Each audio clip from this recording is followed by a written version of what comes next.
ನಮಸ್ಕಾರ ಎಲ್ಲರಿಗೂ. ನಾನು ನನ್ನ ಬಾಲ್ಯದ ಕೆಲವು ನೆನಪುಗಳನ್ನು ತುಣುಕುಗಳನ್ನು ಹೇಳೋದಕ್ಕೆ ಇವತ್ತೊಂದು ವಿಡಿಯೋ ಮಾಡೋಣ ಅನ್ನೋದೊಂದು ಹಂಬಲ ಇತ್ತು ಮನಸ್ಸಲ್ಲಿ. ಇವತ್ತು ಮಾಡ್ತಾಯಿದ್ದೀನಿ. ಏನಾದ್ರು ತಪ್ಪು ದೋಷಗಳು ಕಂಡು ಬಂದಲ್ಲಿ ಕ್ಷಮಿಸಿ. ನಾನು ಹುಟ್ಟಿದ್ದು ರಾಜಾಜಿನಗರ 1ನೇ ಬ್ಲಾಕು, ಫಸ್ಟ್ ಬ್ಲಾಕ್ ರಾಜಾಜಿನಗರದಲ್ಲಿ. ನನ್ನ ಬಾಲ್ಯದ ಒಂದು ಶಾಲೆ ಪ್ರಾರಂಭ ಆಗಿದ್ದು ಪ್ರಖ್ಯಾತ ವಿದ್ಯಾವರ್ಧಕ ಸಂಘ ಸ್ಕೂಲ್ ಅಂದ್ಬಿಟ್ಟು. ಇವತ್ತು ಅದು ತುಂಬ ಹೆಸರುವಾಸಿ ಇದೆ. ಅದು ನಾನು ಬಾಲ್ಯದಲ್ಲಿ ತುಂಬ ತುಂಟ ದಿನಾ ಮನೆ ಕಂಪ್ಲೇಂಟ್ಸ್ ಬರೋದು, ಅಷ್ಟು ತುಂಟಾಟಿಕೆ ಇತ್ತು. ಕ್ಲಾಸಲ್ಲೂ ಅಷ್ಟೇ. ನಮ್ಮ ಒಂದು ಪ್ರೈಮರಿ ಸ್ಕೂಲ್ ವಿದ್ಯಾವರ್ಧಕ ಸಂಘ ಸ್ಕೂಲ್, ಅಲ್ಲಿ ಬಂದು ಒಬ್ಬರು PG ದ್ವಾರಕನಾಥ್ ಅಂತ ತಾವೆಲ್ಲ ಕೇಳಿರ್ಬೋದು. ತುಂಬ ಅವರು ಪ್ರಸಿದ್ಧ ವ್ಯಕ್ತಿಯವರು. ಅವರು ಕೆಮಿಸ್ಟ್ರಿ ತಗೋತಾಯಿದ್ರು ನಮಗೆ. ಇಡೀ ಒಂದು ಸ್ಕೂಲ್ ಆಡಳಿತ ವೈಖರಿ ಯಾವ ಮಟ್ಟದಲ್ಲಿತ್ತು ಅಂದರೆ ಅವ್ರು ಇಲ್ಲದೆ ಇನ್ನು ಯಾರ ಕೈಲೂ ಆ ಸ್ಕೂಲನ್ನು ನಿಭಾಯಿಸೋದಕ್ಕೆ ಸಾಧ್ಯ ಇಲ್ಲ. ಅಂಥ ಒಂದು ಗರಡಿಲಿ ನಾವೆಲ್ಲ ಪಳಗಿರೋ ಅಂಥದ್ದು. ಆದರೂ ನಾವು ಬಾಲ್ಯದ ಕೆಲವು ವಿಷಯಗಳು ಇವತ್ತು ನನ್ನ ನೆನಪು ಬಂದಾಗ ತುಂಬ ಒಂದು ಕಡೆ ಸಂತೋಷ ಆಗುತ್ತೆ, ಒಂದು ಕಡೆ ದುಃಖ ಆಗುತ್ತೆ. ಯಾಕೆಂದರೆ ಅಂಥ ಒಂದು ವಾತಾವರಣ ಇವಾಗ ನಾವೆಲ್ಲೂ ಕಂಡು ಬರ್ತಾ ಇಲ್ಲ.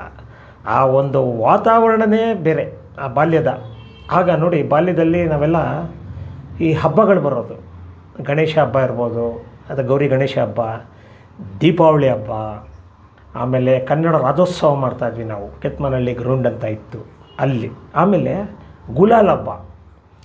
ಈ ಒಂದು 4-5 ಹಬ್ಬಗಳಿಗೆ ಅದು ಬಂದರೆ ನಾವು ಕಾಯ್ಕೊಂಡಿರ್ತಾಯಿದ್ವಿ. ಮಕ್ಳುಗಳು, ಹುಡುಗರುಗಳು ನಮ್ಗೆ ಹೊಸ ಬಟ್ಟೆ ತಗೊಡ್ಬೇಕು. ನಮ್ಮ ಅಪ್ಪ ಅಮ್ಮಂಗೆ ಗಲಾಟೆ. ಒಂದು ವಾರದ ಮುಂಚಿತವಾಗಿ ನಮ್ಮದು ಒಂದು ಹಬ್ಬದ ಒಂದು ವಾತಾವರಣ, ಸಂಭ್ರಮ ಯಾವ ಥರ ಇತ್ತು ಅಂದರೆ ಆ ಹಬ್ಬ ಇವತ್ತು ನೆನೆಸ್ಕೊಂಡ್ರು, ಇವತ್ತು ಹಬ್ಬ ಬಂದರೂ ಗೊತ್ತು ಎಲ್ಲ ಯಾವ ರೀತಿ ಆಚರಣೆ ಮಾಡ್ತಾಯಿದ್ದಾರೆ ಅನ್ನೋದು. ಆ ಥರ ಅರ್ಧ ಕಾಲು ಭಾಗವೂ ಇವತ್ತು ಹಬ್ಬ ಇಲ್ಲ. ನಾವು ಅವಾಗ ಗೌರಿ ಗಣೇಶ ಹಬ್ಬ ಬಂದಾಗ ಹೊಸ ಬಟ್ಟೆ ಹಾಕೊಂಡ್ಬಿಡೋದು, ಮೈ ಕೈಗೆ ಎಣ್ಣೆ ಹಾಕ್ಕೊಂಡು ಸ್ನಾನ ಮಾಡಿ ಹೊಸ ಬಟ್ಟೆ ಹಾಕ್ಕೊಂಡು ಗೌರಿ ಗಣೇಶನ ಮನೆಯಲ್ಲಿ ಒಳ್ಳೆಯ ವಿಜೃಂಭಣೆಯಿಂದ ಅಲಂಕಾರ ಮಾಡಿ, ಅದಕ್ಕೆಲ್ಲ ತಮಗೆ ಗೊತ್ತಿದೆ. ಆಮೇಲೆ ಸಂಜೆ ಆದ ತಕ್ಷಣ 101 ಮನೆಗಳಿಗೆ ನಾವು ಮಕ್ಳುಗಳು ಒಂದು 4-5 ಜನ ಫ್ರೆಂಡ್ಸ್ಗಳು ಸೇರಿಕೊಂಡು ಒಂದು ದಿವಸ ಅಕ್ಷತೆ ಕಾಲು ತೊಗೊಂಡು ಒಂದು 101 ಮನೆಗಳಿಗೆ ಹೋಗ್ತಾಯಿದ್ವಿ. ಅಲ್ಲಿ ನಮಗೆ ಪ್ರಸಾದ ಕೊಡ್ತಾಯಿದ್ರಲ್ಲ, ಕಡಲೆ ಸ್ವೀಟು, ಚಕ್ಲಿ ಪುಡಿ ಇರ್ಬೋದು, ಮತ್ತೊಂದು ಇರ್ಬೋದು, ಚೌಚೌ ಥರ ಇರೋವಂಥದ್ದು. ಆ ಹಬ್ಬ ನೆನೆಸ್ಕೊಂಡ್ರೆ ಬಾಲ್ಯ. ಆ ಒಂದು ಗಣೇಶ ಹಬ್ಬ. ಆಮೇಲೆ ನಾವು ಎಲ್ಲ ಒಟ್ಟಿಗೆ ಇಡೀ ನಮ್ಮ ಅಲ್ಲಿ ಒಂದು ಏರಿಯಾದಲ್ಲಿ ಒಂದು ಗಣೇಶ ಹಬ್ಬ ಇಡ್ತಾಯಿದ್ವಿ. ಒಂದು ವಾರ ಸತತವಾಗಿ ನಡೀತಾ ಇತ್ತಲ್ಲಿ. ವಿವಿಧ ಒಂದು ಅಲಂಕಾರ, ಪ್ರತಿದಿನ ಸಾಂಸ್ಕೃತಿಕ ಕಾರ್ಯಕ್ರಮಗಳು, ಸಂಗೀತ ಇರ್ಬೋದು, ರಸಸಂಜೆ ಇರ್ಬೋದು. ಆ ಒಂದು ನಾವು ಯಾವ ರೀತಿ ಮೈ ಮರಿತಾ ಇದ್ವಿ, ಆ ದಿನಗಳು ಹೋಗೋದೇ ನಮಗೆ ಗೊತ್ತಾಗ್ತಾ ಇರಲಿಲ್ಲ. ಇಷ್ಟು ಬೇಗ ಆಗೋಯ್ತಾ ಒಂದು ದಿನ. ಆಮೇಲೆ ದೀಪಾವಳಿ ಹಬ್ಬಕ್ಕೆ ನೋಡಿ, ಮೈ ಕೈಗೆ ಎಣ್ಣೆ ಹಾಕ್ಕೊಂಡು ನಾವು ಬೆಳಗಿನ ಜಾವ ಪಟಾಕಿಗಳನ್ನೆಲ್ಲ ಒಂದು 3 ದಿನ ಮುಂಚಿತವಾಗಿ ತೆಗೆಸ್ಕೊಂಡ್ಬಿಡ್ತಾಯಿದ್ವಿ, ಗಲಾಟೆ ಮಾಡಿ ಎಲ್ಲ ಮಕ್ಳುಗಳು. ಇಡೀ ನಮ್ಮ ರಾಜಾಜಿನಗರ ಯಾವ ರೀತಿ ಇತ್ತು ಅವಾಗ ಅಂದರೆ, ಮಾಡಿ ಮನೆಗಳಿಗೆ ಕಡಿಮೆ. ಅವಾಗೆಲ್ಲ ರಾಜಾನಗರ ಫಸ್ಟ್ ಬ್ಲಾಕ್ ಅಂದರೆ ಕ್ವಾರ್ಟರ್ಸ್, ವಿಧಾನಸೌಧದಲ್ಲಿರೋಂಥವ್ರು. ಹೆಂಗೆ ಹಬ್ಬದ ವಾತಾವರಣ ಅಂದರೆ ಎಲ್ಲ ಹಿಂಗೆ ಎದುರುಗಡೆ ರೋಡಲ್ಲಿ ಹಿಂಗೆ ನೋಡಿದ್ರೆ ಎಲ್ಲ ಕಾಂಪೌಂಡ್ ಮೇಲೂ ದೀಪಗಳು, ಎಷ್ಟು ಅಲಂಕೃತವಾಗಿ ದೀಪಗಳು. ಆಕಾಶ ಬುಟ್ಟಿ ಮಾಡ್ತಾಯಿದ್ವಿ, ಎಲ್ಲ ಆಕಾಶ ಬುಟ್ಟಿ, ಅದು ಲೈಟ್ಸ್ ಬಿಟ್ಟು ರಾತ್ರಿ ಹೊತ್ತು 2 ಕಣ್ಣು ಸಾಲದು. ಬೆಳಗಿನ ಜಾವ ಎಣ್ಣೆ ಸ್ನಾನ ಮಾಡಿ 4:15ಗೆ ಶುರು ಮಾಡಿದ್ರೆ ಪಟಾಕಿ, ಯಾಕೆ ಕೇಳ್ತೀರಾ? ಅಯ್ಯೋ ಕತೆ. ರೋಡಲ್ಲೆಲ್ಲ ಅಟಾಮ್ ಬಾಂಬ್ಗಳು ಹೊಡೆಯೋದು, ರಾಕೆಟ್ಗಳು ಹೊಡೆಯೋದು, ರೋಡಲ್ಲಿ ಜನಗಳು ಹೋಗೋದು ಅಕ್ಕಪಕ್ಕ. ನಮ್ಮ ಮನೇಲಿ ಎಚ್ಚರಿಕೆ ಅಟ್ಟಿಸ್ಕೊಂಬಂದ್ಬಿಡೋದು ನಮ್ಮಪ್ಪ. ಯಾವ್ಯಾವ ಥರ ಅವಾಗ ನಾವು ತೊಂದರೆ ಕೊಡ್ತಾಯಿದ್ವಿ ಅಂದರೆ, ಇವತ್ತು ಆ ಪಟಾಕಿ ಹೊಡೆಯೋ ವಾತಾವರಣನೇ ಇಲ್ಲ ಬಿಡಿ, ಹೋಯ್ತದು. ಆ ಹಬ್ಬದ ಸಂಭ್ರಮನೇ ಹೋಯ್ತು. ಆಮೇಲೆ 3ನೇದಾಗಿ ಗುಲಾಲ್ ಹಬ್ಬ ತಮಗೆಲ್ಲ ಗೊತ್ತಿದೆ. ಅದು ನಾರ್ತ್ ಇಂಡಿಯಲ್ಲಿ ಜಾಸ್ತಿ. ಆದರೂ ನಮ್ಮ ಒಂದು ಬೆಂಗಳೂರಲ್ಲೂ, ಅದರಲ್ಲೂ ನಾವು ವಿಶೇಷವಾಗಿ ನಾವು ರಾಜಾಜಿನಗರದಲ್ಲಿ ಬಣ್ಣದ ಹಬ್ಬ. ಬೆಳಿಗ್ಗೆನೇ ನಾವು ಮನೇಲಿ ಇಲ್ಲ ಅನ್ಸ್ಕೊಂಬಿಡೋದು. ಆದರೂ ಹುಡುಕ್ತಾರವರು, ಬಿಡೋದಿಲ್ಲ. ಫ್ರೆಂಡ್ಸ್ಗಳು ಎಲ್ಲ ಬಂದು ಎಳ್ಕೊಂಬಂದು ಆಚೆ ಬಕೆಟ್ ಕಲರ್. ಆ ಗುಲಾಲ್ ಹಬ್ಬ ಎಂಜಾಯ್ ಮಾಡಿದ್ದೀವಿ. ಯಾವ ರೀತಿ ಎಂಜಾಯ್ ಮಾಡಿದ್ದೀವಿ ಅಂದರೆ ಅದು ಹೇಳೋಕ್ಕೆ ಅಸಾಧ್ಯ. ಅದು ಆ ಒಂದು ಹಬ್ಬಗಳಿತ್ತಲ್ಲ, ಆಗಿನ ಕಾಲದಲ್ಲಿ ಬರೋಂಥ ಹಬ್ಬಗಳು, ನಾವು ಪುಣ್ಯವಂತರು ಅನಿಸುತ್ತೆ. ನಾವೆಲ್ಲ ಅದ್ರ ಕಣ್ಮುಂದೆ ನೋಡ್ಬಿಟ್ವಿ ಅದು. ಆಮೇಲೆ ರಾಜ್ಯೋತ್ಸವ ಮಾಡ್ತಾಯಿದ್ವಿ ವರ್ಷಕ್ಕೆ 1 ಸಲ. ನವಂಬರ್ ಫಸ್ಟ್ ವೀಕಲ್ಲಿ ಶುರು ಮಾಡ್ತಾಯಿದ್ವಿ. ನಾವು ಕೆತ್ಮನಹಳ್ಳಿ ಗ್ರೌಂಡಲ್ಲಿ, ಪಾರ್ಕಲ್ಲಿ ತುಂಬ ಚೆನ್ನಾಗಿ ಆಚರಣೆ ಮಾಡ್ತಾಯಿದ್ವಿ. ಆಮೇಲೆ ಕೆಲವು ಬಾಲ್ಯದ ಸ್ಕೂಲ್ ನೆನಪು ಅಂದರೆ, ಒಂದು 8th ಸ್ಟ್ಯಾಂಡರ್ಡಿಂದ, ಹೈಸ್ಕೂಲಿಂದ. ಆವಾಗ ನನ್ನ ಕ್ಲಾಸ್ಮೇಟ್ಸು DK ಶಿವಕುಮಾರ್ ಅವರು, ಇವತ್ತು ಉಪಮುಖ್ಯಮಂತ್ರಿಗಳಾಗಿದ್ದಾರೆ, ತಮಗೆಲ್ಲ ಗೊತ್ತಿರ್ಬೋದು. ಮುರಳಿ, ಪ್ರಖ್ಯಾತ ಚಲನಚಿತ್ರ ನಟ, ತಮಿಳಲ್ಲಿ ತುಂಬ ಫೇಮಸ್ ಆಗಿದ್ದು ಸಿದ್ಧಲಿಂಗಯ್ಯ, ಬಂಗಾರದ ಮನುಷ್ಯ ದೂರದ ಬೆಟ್ಟ ತೆಗೆದ ಅಂಥ ವ್ಯಕ್ತಿ, ಅಂಥವ್ರ ಮಗ ಮುರಳಿ. ನಮ್ಮ ಕ್ಲಾಸಲ್ಲಿ ಅಂದರೆ ಯಾವ ರೀತಿ ನಾವು ಚೇಷ್ಟೆಗಳು ಮಾಡ್ತಾಯಿದ್ವಿ, ಮೇಷ್ಟ್ರುಗಳಿಗೆ ಗೋಳುಕೊಳ್ತಾ ಇದ್ವಿ. ಆಮೇಲೆ ಡಿ ಕೆ ಶಿವಕುಮಾರು ಏನು ಮಾಡಿಬಿಡೋದು, ಬೆಳಗ್ಗಿನ ಜಾವನೇ ಬಂದ್ಬಿಡೋದು. ಅವರು ಒಳ್ಳೆ ಅಥ್ಲೆಟಿಕ್ಸು.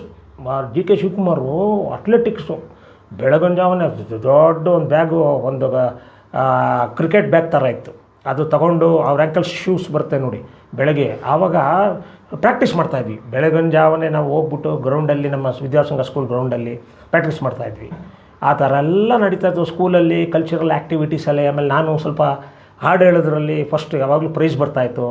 ಆಮೇಲೆ ತುಂಬ ಅಥ್ಲೆಟಿಕ್ಸಲ್ಲಿ ಹೈ ಜಂಪ್ ಇರ್ಬೋದು ನಾನು ಎಲ್ಲದರಲ್ಲೂ. ಆಮೇಲೆ ಇದರಲ್ಲಿ ತಾಲೂಕು ಲೆವೆಲಲ್ಲಿ YMCA ಗ್ರೌಂಡಲ್ಲಿ ಅವಾಗ ಇದಿತ್ತು ಕಾಂಪಿಟಿಷನ್. ಸುಮಾರು ತಾಲೂಕಿಂದ ನಾನಾ ಸ್ಕೂಲಿಂದ ಎಲ್ಲ ಮಕ್ಕಳುಗಳು ಎಲ್ಲ ಒಳ್ಳೆ ಅಥ್ಲೆಟಿಕ್ಸ್ ಬಂದಿರೋರು. ನನಗೆ ಅಲ್ಲಿ ಹೈ ಜಂಪಲ್ಲಿ ಸೆಕೆಂಡ್ ಪ್ರೈಸ್ ಬಂತು ಆ ಟೈಮಲ್ಲಿ. ಆಗ 5.10 ಏನೋ ಜಂಪ್ ಮಾಡಿದ್ದು ನಾನು ಆಗಿನ ಕಾಲದಲ್ಲಿ, ಆ ಟೈಮಲ್ಲಿ. ಆವಾಗ ಒಂದು ನಾನು 9th ಸ್ಟ್ಯಾಂಡರ್ಡ್ ಏನೋ ಓದ್ತಾಯಿದ್ದೆ ಅನಿಸುತ್ತೆ. ಆ ಬಾಲ್ಯದ ನೆನಪುಗಳು ಆವಾಗ ಒಂದು. ಆಮೇಲೆ ನಮಗೆಲ್ಲ ಸ್ಕೂಲಿಂದ ಎಕ್ಸ್ಕರ್ಷನ್ ಕರ್ಕೊಂಡು ಹೋಗೋರು, ಬೇರೆ ಬೇರೆ ಊರುಗಳಿಗೆ ಹೋಗೋದು, ಅಲ್ಲಿ ಕೀಟ್ಲೆಗಳು ಮಾಡೋದು, ತಮಾಷೆ ಮಾಡೋದು, ದಿನಗಳು ಕಳೆಯೋದೇ ಗೊತ್ತಾಗ್ತಿರಲಿಲ್ಲ.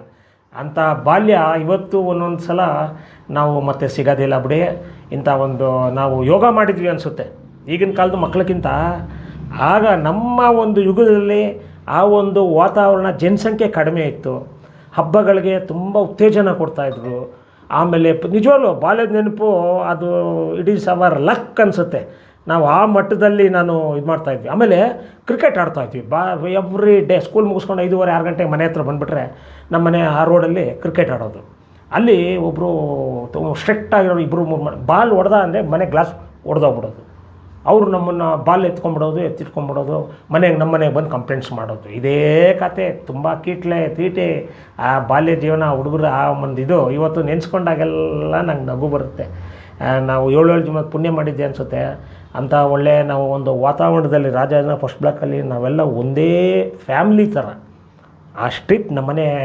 ಇವತ್ತು ಹುಡುಗರುಗಳು ಇವತ್ತು ನನ್ನ ಜೊತೆಗಿದ್ದವರೆಲ್ಲ ಎಲ್ಲ ಒಳ್ಳೊಳ್ಳೆ ಉನ್ನತ ಉದ್ಯೋಗದಲ್ಲಿದ್ದು ಅವರೆಲ್ಲ ಎಷ್ಟೋ ಜನ ರಿಟೈರ್ಡ್ ಆಗಿದ್ದಾರೆ, ಎಷ್ಟೋ ಜನ ಬಿಸ್ನೆಸ್ ಮಾಡ್ತಾಯಿದ್ದಾರೆ. ಇವತ್ತೆಲ್ಲ ನಾವು ರಾಜನಗರದಲ್ಲಿ ನಾನು ಯಾವತ್ತು ಹೋಗ್ತೀನಲ್ಲಿ, ಆಗ ನಾವು ಕೆಲವರು ಹಳೆ ಬಾಲ್ಯ ಸ್ನೇಹಿತರುಗಳೆಲ್ಲ ಸಿಕ್ಕಿದಾಗ ನಾವು ಇವೆಲ್ಲ ನೆನೆಸ್ಕೊಳ್ತಾ ಇರ್ತೀವಿ. ಇವೆಲ್ಲ ಇನ್ಸಿಡೆಂಟ್ಸು ಯಾವ್ಯಾವ ಥರ ಆಯಿತು, ಹೆಂಗೆ ಮಾಡಿದೆ, ನಾನು ಹೆಂಗೆ ಮಾಡಿದೆ, ನೀನು ಹೆಂಗೆ ಮಾಡಿದೆ, ಅದು ಅನ್ಫರ್ಗಟಬಲ್ ಮೆಮೊರಿ ಅದು. ಆ ಬಾಲ್ಯದ ನಾನು ಇವತ್ತೊಂದು ಬಾಲ್ಯದ ಇನ್ನೂ ಅನೇಕ ವಿಚಾರಗಳಿವೆ. ಅವೆಲ್ಲ ನಾನು ಪ್ರತಿಯೊಂದು ಹೇಳೋದಕ್ಕೆ ಇಷ್ಟ ಇಲ್ಲ. ಆದರೆ ಹೇಳೋದಕ್ಕೆ ಅಂದರೆ ಒಂದು ಕಾಲಾಭಾವ ನಿಮಗೂ ಗೊತ್ತಿದೆ. ಇದು 10 ನಿಮಿಷದಲ್ಲಿ ಮುಗಿಸ್ಬೇಕು ಅನ್ನೋ ಒಂದು ವಿಡಿಯೋಯಿಂದ ನಮ್ಮ ಒಂದು ಬಾಲ್ಯದ ಬಗ್ಗೆ ಕೆಲವು ತುಣುಕುಗಳು ಹೇಳೋದಕ್ಕೋಸ್ಕರ ಇಷ್ಟಪಟ್ಟೆ. ಆದರೆ ಆಗಿನ ಕಾಲದಲ್ಲಿ ನಾವು ತಾಯಿ ತಂದೆಯರಿಗೆ ತುಂಬ ಒಂದು ಮರ್ಯಾದೆ, ಗೌರವ, ಒಂದು ಬೆಲೆ ಕೊಡ್ತಾಯಿದ್ವಿ. ತೀಟೆ ಮಾಡ್ತಾಯಿದ್ವಿ, ಅಷ್ಟೇ ಭಯ ಇರ್ತಾಯಿತ್ತು. ಆಗಿನ ಕಾಲದಲ್ಲಿ ಒಂದೊಂದು ಮನೆಯಲ್ಲಿ 6 ಮಕ್ಕಳು, 8 ಮಕ್ಕಳು. ಅವ್ರು ಬರೋ ಸಂಬಳ ಎಷ್ಟು? 700, 800 ಅಷ್ಟು ಜನನ ಅಂಥ ಮನೆ, ಚಿಕ್ಕ ಪುಟ್ಟ ಮನೆಗಳು, ಒಂದು ರೂಮು, ಒಂದು ಹಾಲು, ಒಂದು ವರಾಂಡ. ಇವತ್ತು ನೆನೆಸ್ಕೊಂಡ್ರೆ ಯಾವ ರೀತಿ ನಮ್ಮ ತಾಯಿ ತಂದೆಯರು ಆಗಿನ ಕಾಲದಲ್ಲಿ ಮಕ್ಕಳನ್ನೆಲ್ಲ ಒಂದು ಬುನಾದಿನ ಒಂದು ಸ್ಟ್ರಾಂಗ್ ಮಾಡಿದ್ದಾರೆ. ಅಂದರೆ ಎಜುಕೇಷನ್ ಕೊಟ್ಟಿದ್ದಾರೆ ಎಲ್ಲರಿಗೂ, ನಮಗೆಲ್ಲ ಒಂದು ಬುದ್ಧಿವಾದ ಹೇಳ್ಕೊಟ್ಟಿದ್ದಾರೆ. ಇವತ್ತು ನಮ್ಮ ಗುರುಗಳಿರ್ಬೋದು, ನಮ್ಮ ಮಾಸ್ಟ್ರುಗಳು ಎಷ್ಟೋ ಜನ ಇವತ್ತು ಸಿಗ್ತಾರೆ. ಅವ್ರ ಬಗ್ಗೆ ಅಪಾರವಾದಂತಹ, ಯಾಕಂದರೆ ನಮ್ಮ ಲೈಫಲ್ಲಿ ಪ್ರತಿಯೊಂದು ಒಂದು ಪ್ರಿನ್ಸಿಪಲ್ಸ್ ಹೇಳ್ಕೊಟ್ರು. ನಾವು ಅದರಲ್ಲೂ ನಾನು ವಿಶೇಷವಾಗಿ ನಮ್ಮ PG ದ್ವಾರಕನಾಥ್ ಅಂತ ನಾನು ಹೇಳಿದ್ನಲ್ಲ, ಇವತ್ತು ಅವ್ರನ್ನ ನಾವು ನೆನೆಸ್ಕೊಳ್ತೀವಿ ಅವಾಗ ಕೋಪ ಬರೋದು ಅವ್ರ ಮೇಲೆ. ಬಟ್ ಅವರು ಹೇಳಿದ್ದೆಲ್ಲ ನಮ್ಮ ಒಳ್ಳೆಯದಕ್ಕೋಸ್ಕರ ಅಲ್ವಾ ಅಂತ. ಆದ್ದರಿಂದ ಏನಾದ್ರು ಒಂದು ತಪ್ಪಿದರೆ ದಯವಿಟ್ಟು ಕ್ಷಮಿಸಿ. ನನ್ನ ಬಾಲ್ಯದ ನೆನಪುಗಳನ್ನು ಕೆಲವು ವಿಷಯಗಳು ಅಷ್ಟೇ ನಾನು ಹೇಳಿದ್ದೀನಿ. ಇನ್ನು ನೆಕ್ಸ್ಟು ನೋಡೋಣ, ಅವಕಾಶ ಸಿಕ್ಕಿದಾಗ ಮತ್ತೆ ಇದನ್ನು ಮುಂದುವರಿಸ್ತೀನಿ. ಎಲ್ಲರಿಗೂ ನಮಸ್ಕಾರ.